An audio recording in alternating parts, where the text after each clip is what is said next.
want to talk Bitcoin mining for QE because obviously this is like one of the hottest industries out there, and I think a lot of people don't know enough about it. And obviously, what with what's going on with the market and everything, I think Bitcoin mining is something that's needing to be talked about, or we should talk about. And who better than you because you are balls deep? I think that's a technical term, right? Balls deep in Bitcoin mining. Yeah, it is exactly the right technical term. Exactly right. Yeah. All right. Well, tell me a little bit about what you can tell me, I should say, about your Bitcoin mining operation, what you're involved with day to day, just to start. Okay. Well, look, I mean, I don't have to get involved day to day anymore because the process now is so much easier. So, I mean, back in the day, and I'm actually will send you some photos of this, but Mm, back in the day, I don't know if you know, but I owned a chain of internet cafes and game zones in the UK. Actually, the okay. the, the UK's longest running chain of internet cafes and game zones, which we started way back in '97. Mm, Of course, there's no Bitcoin then, of course, right. but reasonably earlier on, we realized that we could use the downtime in the machines to do other things. And it started off doing the old SETI screensaver. Do you remember that? Which one was that? So what they did was they sent us, they said, like, we've got so much data to crunch. We'll send you out a chunk of data to crunch from the SETI telescope to search for Yeah, extraterrestrial SCTI. intelligence. Yeah, That's it. Yeah. yeah, yeah. And if you discover a signal, you'll get a joint credit on it. So that's how we started using the computer You were looking downtime. for We're aliens. looking for I aliens. love Yeah. this. So it was so cool. We did this across all the branches. And when someone sat at the computer, they just switched that off and they just carried on using it. But of course, later on, we realized that we could use them for mining. Uh huh. Yeah, Now, the we did GPU, the realize graphics cards. exactly, Yeah, yeah, yeah. exactly. Now, we realized this a little bit late, to be honest. We missed the kind of early days of Bitcoin, but we did get into Monero mining, which was something you could do with standard graphics cards. Hmm. And we set up the same system, right? So someone sat down the computer, it went away, you never saw it. And as soon as they left, it carried on mining again 24 Brilliant. 7. That's brilliant. So that was really cool. And then we really thought we can, go further with this. That was about 2016, I think, end of Hmm. that, beginning 2017. And then we built a rig, Big Blue, as we called it, which was Okay. a big bunch of 1080 Ti's, I believe, and some unnecessarily glowy blue lights that we liked. Just thought looked cool. Yeah, right. And then we hired an office that we could put it in, which had electricity included. Ooh, So that was smart. cool. Yeah. Yeah, for about 3 months until they realized What was their going electricity on? bill had gone up quite a lot. So then we were asked to leave. So I had to relocate again. Like, hey, we Um, didn't realize how what you guys were going to be doing in here. No, no. well, we were up front actually, but Oh, they were okay, just okay. kind of like, oh, we won't use that much. Yeah, yeah, right. You know, yeah, in the end, it didn't work out. So, and then of course, things started getting a little bit more serious then. So now, where are we now? 2017, 18, I think. Hmm. And then I found some companies online just doing some research, and I happened to stumble across this company which was just starting up, based in Berlin, called Mm. Siberian Mine, and they were just setting up an operation in Siberia. So I was actually one of their very, very first customers, got to know the MD quite well. We bought some kit and helped him a little bit with some of the Q&A and set up all that kind of stuff. And off we went. And I started off with a simple S9, which is Hmm. just a relatively small machine by today's standards, which I've nicknamed Eddie the S9, don't know why. And that's where it all began. So that was just what, 14 terahash, 13 terahash, something like that. Wow. And then over the last sort of 24 months, I've just been adding to this. So now I've got a whole bunch of machines. Sadly, Eddie is no longer with us. Oh, he's in the Hall of Um, Fame. yeah, but he's and the funny thing is, I sold him for peanuts. But of course, S9s are actually profitable again right now. So I Yes. could have kept him, Yeah. but I didn't know that at the time. But now it's mainly M20Ss, a few S17s, couple of M21s, those sort of things really, and they're quite high, and they're about 68 terahash each. So I've now got quite a lot of terahash. We're into the petahashes anyway. See, now you're getting into the verbiage and the vocab that crypto idiots like myself don't understand, and this is why I felt like we needed to maybe have a call like this so we could unpack some of this stuff for the crypto idiots like myself who are getting into this. Like, okay, I like Bitcoin, I see the prices going up, but the fundamentals really come, and I think that's one of the greatest things that we can look at is fundamental analysis, and I think that mining is one of those key fundamentals that we look at. So talk about hash power. What does hash power mean? When we see hash power going up, why is that good? Okay, well, it's a very broad question, because immediately it's one of those things I can think of about 10 different ways of answering that question. And if I'm not careful, I'll do bits of all of it and end up with a mishmash of an answer. So Okay. so let's start with what's terahash and all that kind of stuff. Yeah. Right. So when you're mining, basically all you're doing, I love the fact it's called mining. I think it's just a brilliant idea. Hmm. But all you're doing really is you're guessing the answer to a sort of question, if you like. So all our transactions that are put together. So when you and I, Matty, send Bitcoin to each other, Hmm. it's put together in a block. And all the transactions in that sort of 10 minutes, broadly, I'm simplifying, but they Hmm. put together. And basically, they're then sent out to the network, the miners. And the block says, right, first one to guess the hash to sort of unlock this block, so to speak, gets a reward, gets a prize. So it really is a guessing game. That's all it is. All right. And all we do, all the machines do, they go, right, is it 643H47? It's 64 character Yeah, right. hash, whatever it is. And the computer goes, no. It says, right, well, is it 3276? And that's all it does. And it just Right. repeats this over and over again, but it does it millions of times a second, right? And you've got hundreds of thousands of machines all around the world doing the same guessing game, right? And that is where the term that terahash comes from. All you're doing is you're guessing a hash, Okay. right? Simple as that. So what eventually what happens is one of the computers, what the ASICs we call them, application specific Specific integrated integrated. circuits. Yeah. Yep, it's just a box basically with a brain that just guesses hashes. That's all it does. Eventually one of them will get it right. And when they get it right, it said, yep, you got it right. You get the current block reward, which at the moment is 6.25 Right. Bitcoin, and any fees that are in that block, which of course we pay for the miners for their Hmm. time. And that's it. That's how it works. So, of course, the more hashes you have, the more hash power, the more chance you have of getting that answer right. So that's why people, miners like me, want more and more hash power. All right. So that's why Okay. you see these big warehouses like you probably have in Serbia that okay. Yeah, and I know I've always found them pretty sexy actually, because I mean these things are so loud. It's like having a hairdryer switched on, right? But a Uh-huh. lot more powerful and probably a lot hotter and a lot noisier. So you can imagine thousands of these things in a room. Mhm. It's quite an amazing sight and sound, and I've always found it pretty cool. Let me ask you this. There's a lot of FUD, obviously, and I mean, I can sift through that. But for folks who might not know, who are new to all this, the FUD that Bitcoin is going to boil the planet, the energy consumption more than Argentina, that it's the non-renewable, blah blah blah blah blah. I mean, I know we can shoot down the FUD, just but really address how you, in your own operation, you own see that it's actually maybe not all that, and how you're actually using renewable energy in your own operation, perhaps. Yeah, um, it is a fair point, because that analogy I've just given you of lots and lots of hair dryers, right? Hmm. You can imagine having hundreds, thousands of those all switched on 24/7 around the world. Yeah. That is a problem. I mean, it's no good pretending it isn't a problem. It is using power.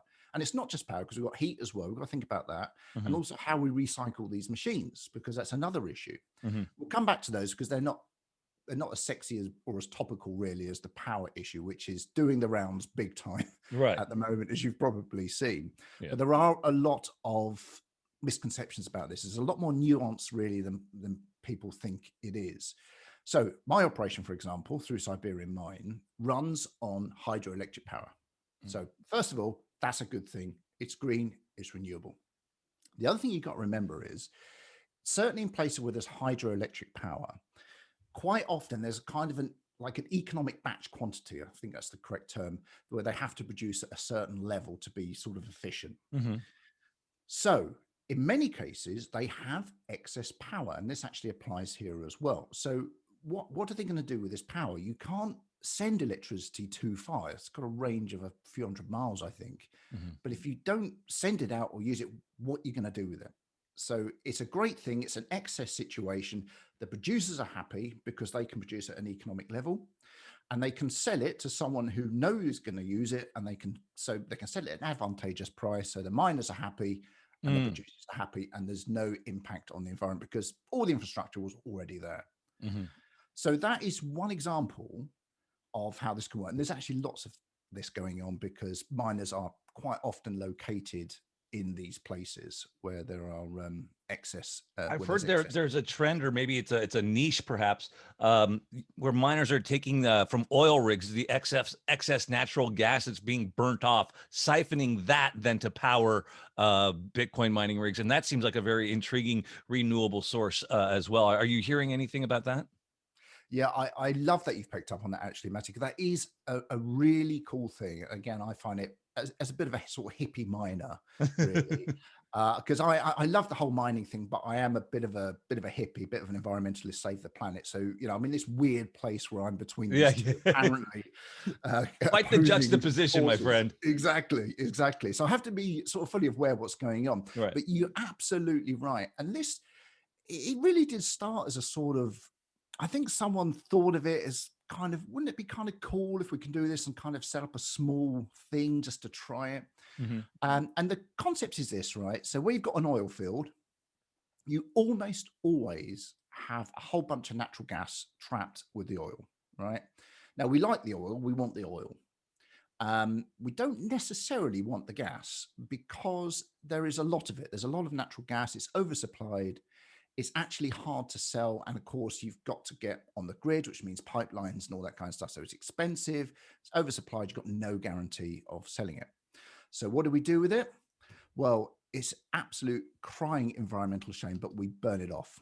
So those great big, those towers you see with the flame at the Yeah, top, yeah. that's all we're doing is we're burning off the gas because Wow. we can't shift it. And it is incredibly damaging for the environment because it produces methane, which is Yeah, about 25 times more deadly than CO2 in terms of greenhouse effects. So it's a sure. really, really bad thing. And it's heavily regulated. You have to get a flaring license. You have to pay for it. There's all kinds of issues involved. So again, we've got the situation where if you're an oil producer and you've got gas and someone comes along and says, we can take care of that problem for you, you're going to go, I'll love it. I'll have it, please. And so this started off very much as someone brought in some power producing equipment to run off the natural gas and then hooked up literally another trailer next to it Right. with mining equipment in. Yeah. And So it did start how long until the anecdotal. oil companies get wise to this and start saying, wait a second, we're not going to sell off or let you have access. We are going to do that and use that as an alternative revenue stream. I think it's inevitable. I mean, don't forget, we're in an industry that's incredibly young, right? So this stuff is happening all the time. This stuff, these ideas are being developed all the time. I'm sure there's partnerships like that. I'm Mm. sure there's a straight kind of supplier and customer relationships as well. We'll see how that develops, but yes, it's going to happen. But interesting, this has been developed quite a lot in America at the Hmm. moment and Canada. Hmm. I'm sure it's being rolled out to other fields. I mean, I see this really expanding Two, quite two significantly. other things since on the mining tip I want to pick your brain about. Mhm. Let's talk about solar mining for, like, I know, like, out in who was the guy I spoke to a guy at a conference one time, and they were buying all this property like out in the desert and setting up solar rigs and using that solar energy then to mine Bitcoin. Thoughts on that? Yeah, I mean, I haven't seen yet any really good setups with solar. I've seen setups where people have got solar as part of the mix, but obviously there's a big problem with solar. At nighttime, it doesn't produce a lot of power, so Right. you have to have it as part of a mix. Okay. I wrote an article recently, actually, which looks pretty much exclusively at the power of solar because I can't remember the exact numbers. I think it's 430, I think, quintillion joules of power Mm. reach the Earth every hour from the sun, right? Okay. Which is almost what we use in a year as the human race. So Jeez. 1 hour of power from the sun will power the entire world for a year. Wow. So we just got to find a way to harness that. And we have started down this journey now. And solar is now the cheapest form of energy production. So it's fantastic because we're going to end up, we've now got a situation where it's in miners' interests because they always want the lowest cost power, Sure, right? of course. To develop the solar size because they just purely from a selfish, profitable reason, Right. but it also happens to tie in very much with what the planet needs. So we'll get to a really good place, I think, ultimately with this, but probably not for the right reasons. But we'll still take it Okay. because we're happy with that, Cloud mining is a scam, or is it not a scam? Well, far be it from me to paint the whole industry with one brush. I would say more often than not, though, would you say that cloud mining is generally more of a scam than not? I would say don't get involved with cloud mining. Can we just leave it at that? I would say that's fair enough. Let's not get involved with cloud mining at all. What you want is actual ownership, visible ownership. You want to know what you're doing, and you want to know who you're dealing with. Because because when you get people coming into this space, like me, I'm a crypto idiot. Like, oh, cloud mining, that sounds really great, and it sounds environmentally friendly, yay! And like, I got no money. Where's my stuff? What's happening?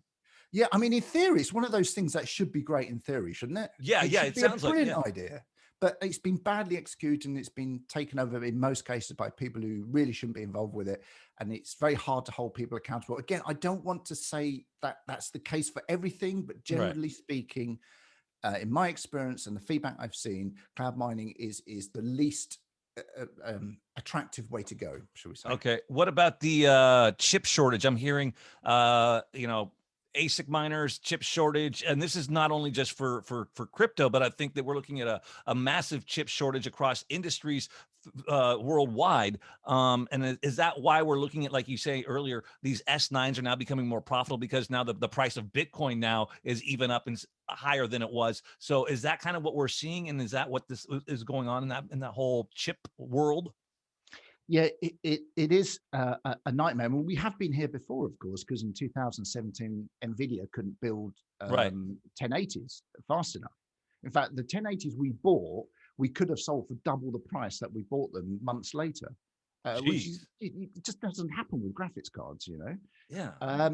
But we are now in the same situation. So where I was able to buy an M20S, I keep talking about those because they're just my personal favorite, by WattsMiner, and I was able to pick those up for about €500-600. Excuse me. Only probably in October time, even maybe possibly beginning of November time. Wow. And suddenly, to get one of those, you're looking at probably $5,000. Right, same machines, okay, and the new generation machines are 10 grand now. So 95 terahash machines, S19s, I think they are, €10,000. So this is big money if you want to buy a bit of kit. And the reason is, of course, as it always is with these things, supply and demand, right? So massive demand because the price of Bitcoin and profitability is fantastic right now. And of course, we're having a bit of a supply problem, as you rightly point out. There is a chip shortage, so there's a reduction in manufacturing levels, makes the problem 1,000 times worse. But I've heard that some of these manufacturers and the supply lines are a mess, and we're talking probably months really before this will normalize. Okay, because that was my question next. Is like, how long is this going to last, and how can it and will it impact the price of Bitcoin adversely? Or I would think, as an idiot, it's going to move it to the upside. Yeah, it's hard to say whether there would be a link directly. I think because you've got to understand, when you're mining, you kind of see it from two angles. Obviously, you see the front angle, which everyone sees, the pricing and the activities and all the news that we're hearing. But it's, mining is like having a sort of door, I suppose, into the staff room where all the activities going on, and all the work's happening. So you get to see, some on-chain data, you get to hear what's going on and all that kind of stuff. So will it affect the Bitcoin price? My view is it probably won't really, because the Bitcoin price is already high enough that it is attractive for miners to come in. Right. Because don't forget, mining, that's not always the case. In a bear market, you can mine at a loss. Yeah, and I've been through that cycle, so I'm aware how. I have friends that went through it too, and they're like, "Man, we got to shut these rigs off, dude. We can't do this no more." Yeah. But in a bull market like now, where I think you saw that. Did you see that report today? It said miners earn, what was it, in an hour? It was a huge amount. Oh, I didn't see that yet. Oh, it's massive, millions and millions of dollars an hour. I can't remember what it was, but it's profitable enough for any machine now to be worthwhile. Yeah. But buying those machines is not necessarily going to drive the price of Bitcoin. Okay. In my view. All right. Let me ask you about blockchain mining companies. One in particular was just featured on CNBC yesterday. You've heard of Riot Blockchain and Jason Less over there, up over like 15,000% their stock, more than Bitcoin. What is it about like Riot Blockchain? What do they do are they a mining company? What can you tell us as an idiot who's like, oh, maybe I want to buy some stock in a crypto mining company? Tell me about those companies and which are maybe some good ones, or you know what I mean. I'm not asking for financial advice, but tell me about blockchain or these mining companies like Riot Blockchain. What are they doing and where are they? What's their sole intent and purpose? I guess. Well, it's very hard to comment on individual companies, and actually, I don't know the companies well enough Okay. really to say All right. whether they're particularly good or what they're focused on. I mean, I can speak about it generally because we are in a gold rush now for Bitcoin. I always use this analogy, going back to the sort of 1890s, everyone went crazy for gold, Right. right? So the guys who made the monies were the guys who sold the picks and shovels, as that old Yep. expression goes, right? So in many ways, mining is kind of a sort of close analogy to that. So the guys who sell the mining rigs, who build the mining rigs, kind of will do very well and are doing very, very well. But then also the guys who build that infrastructure, who set up the mining farms, all that kind of stuff, they're well positioned as well to do well out of this. So of course, like any growth industry, we're seeing all these new companies. They're all very new, of course. Some are better funded than others, and some are already listed. And as you say, this question, should I buy shares in these companies? And in fact, I did a webinar last night where I was asked that very question. And it's coming up a few times. And to be honest, it was an angle I had never really thought of, because to me, it's all about Bitcoin, right? I want the asset. I'm not even Right. interested in derivatives. I want the asset. Yeah, you're like me, man. I don't want derivatives. Well, we just like to keep it simple, if nothing else, right? So because you can understand that, I've got it, it's safe, it's here, I know where it is. Yeah. So when it comes to these companies, people ask, well, who should I invest in? I said, well, I don't know, but you've just got to do the research like you would on any other company. Sure. Now, there's not enough of fundamentals probably, but you can look at who are the team. What sites have they got? Where are they positioned? What's their plan next? What are they thinking about? What's their cost base? That's pretty much all you can do at this stage. And then you make your choice based on that. All right. How long until we see nation states start mining Bitcoin? I love that one. I think we're there. Okay. And in fact, I was at Crypto Mondays on Monday, funnily enough, and we were talking about that very subject. There's three countries, I think, right now who probably are to some extent, right? The first one's Venezuela, because they kind of officialized everything last September or something like that. Because this is a country that's under sanctions, they've got all kinds of issues going on. And they basically suddenly said, right, you can all mine, but you have to keep your records for 10 years. We have to approve. You have to get your hardware approved before you import it. You have to do this, you have to do that. You have to get a license, you have to register. Oh, and by the way, you can only mine through the National Digital Mining Pool, I think is what they call it. It's very close to that. In other words, you don't have any choice of pools. You have to go through the one owned by the government. Seems a bit convenient to me. So in other words, if they're not set up to already be mining on a sovereign level, they certainly are set up going forward to be able to do that. So I think there's something going on there. I wouldn't be surprised at all if the mining pools fees are not going to the government. Next one's Iran. Yeah. Because again, Iran, it's not really I suppose it's a slight pariah state. And they've got sanctions, other economic issues. They legalize everything, licenses, etc. They've actually put 3 power plants, unfortunately, they're dirty power plants, coal power plants, towards allowing them to provide power for Bitcoin miners. But again, it has to be licensed, it's centralized. And then there's been all sorts of reports, I don't know if you've seen the last few weeks, about miners being seized by government officials, all sorts of nefarious goings on. But at the same time, their hash rate has been increasing from that country quite significantly. I think that's something like 4.5% now of global hash rates coming from Iran. Wow. So it's significant. It is significant. Yeah. We can never say this for sure, by the way. We get guesswork from sort of IP ranges and stuff, but we never know exactly for sure.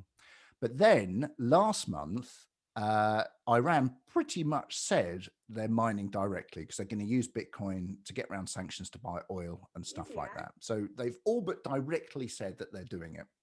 So Wow. we're already there, I think. And finally, of course, North Korea.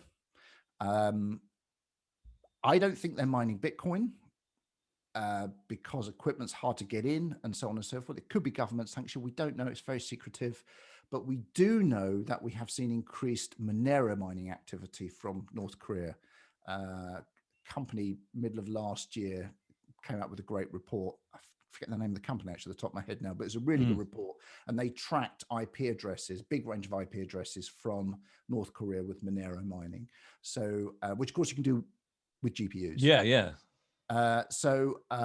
You know, I suspect North Korea, there is some kind of centrally sanctioned stuff. That's just the stuff we know of. There's probably more going on, but no one's, apart from Iran, come close. Right. Put their cards on the table.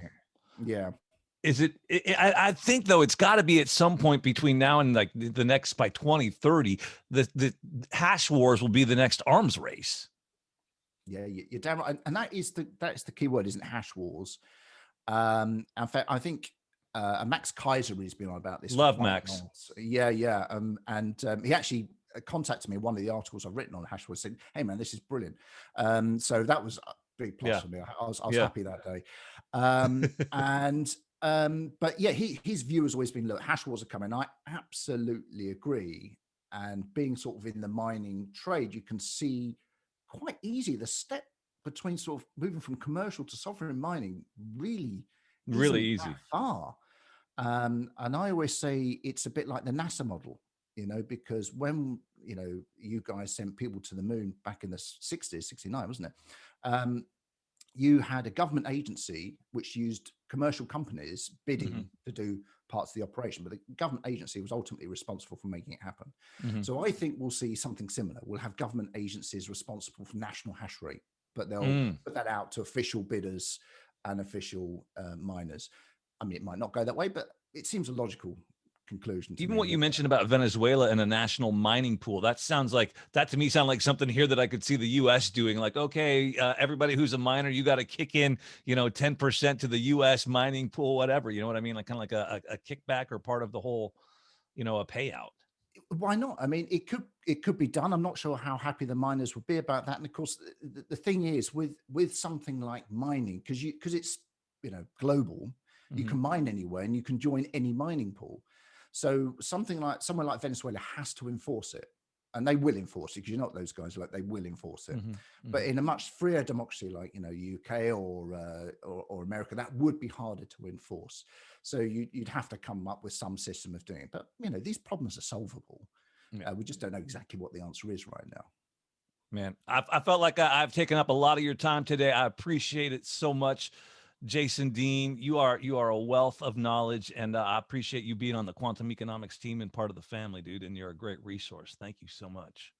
Oh, it's been an absolute pleasure talking to you, Matty. You're so well informed, actually. Oh, well, I really enjoyed talking to you.